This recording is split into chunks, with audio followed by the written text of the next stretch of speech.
Welcome to My Perspective. I'm Brent Haggerty. Today, I hope we can better understand that silence and solitude are mortar and pestle, so to speak, in which God speaks transformation into our very life.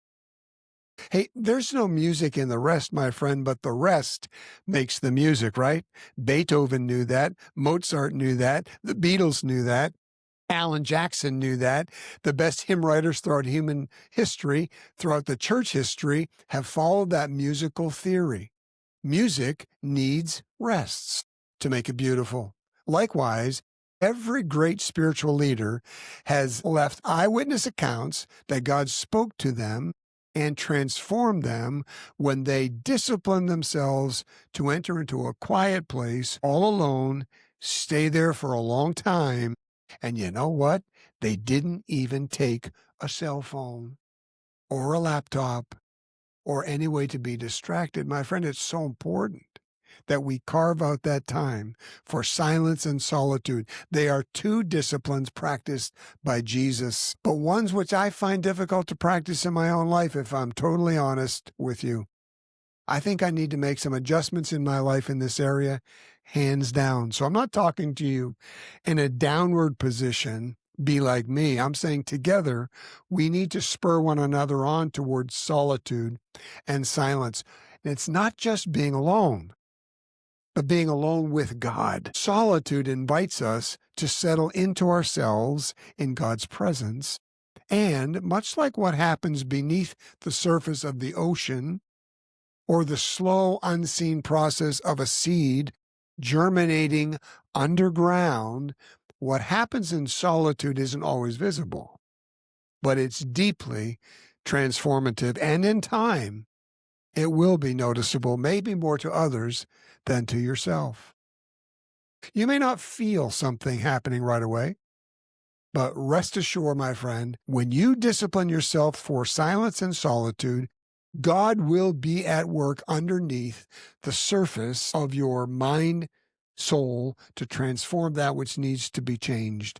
We see this clearly, very clearly, in the life of Moses. Born into trauma, hidden from death. They were seeking the life of all babies his age.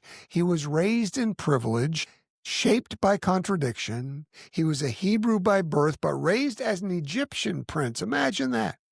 In his early years, Moses tried to take leadership into his own hands.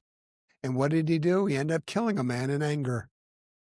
When his actions were discovered, he ran for his life. And where did God take him?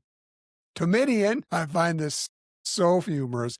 He took him to Midian to be alone with sheep, place of solitude, and he kept him there for 40 years, 4 decades.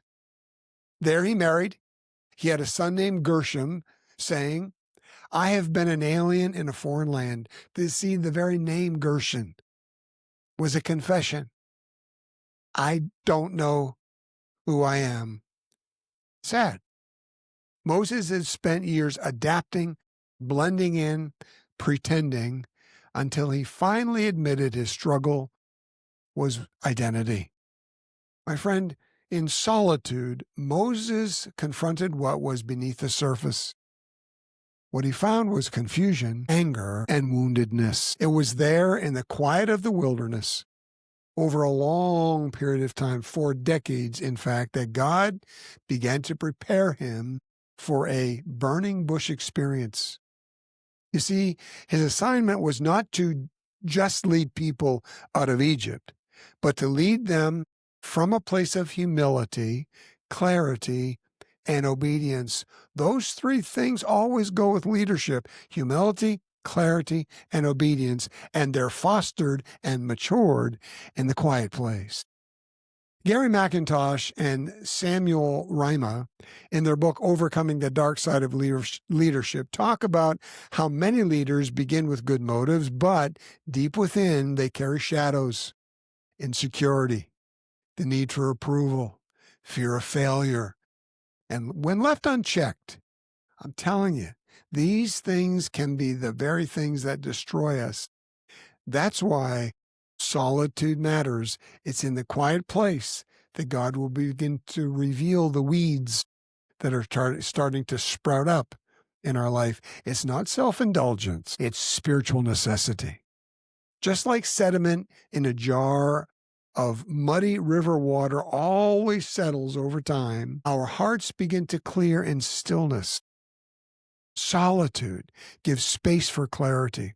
So we can either surrender what surfaces to Christ, or we can ignore it and risk having it stirred up again in times of stress. And I assure you, it always will get stirred up in times of stress.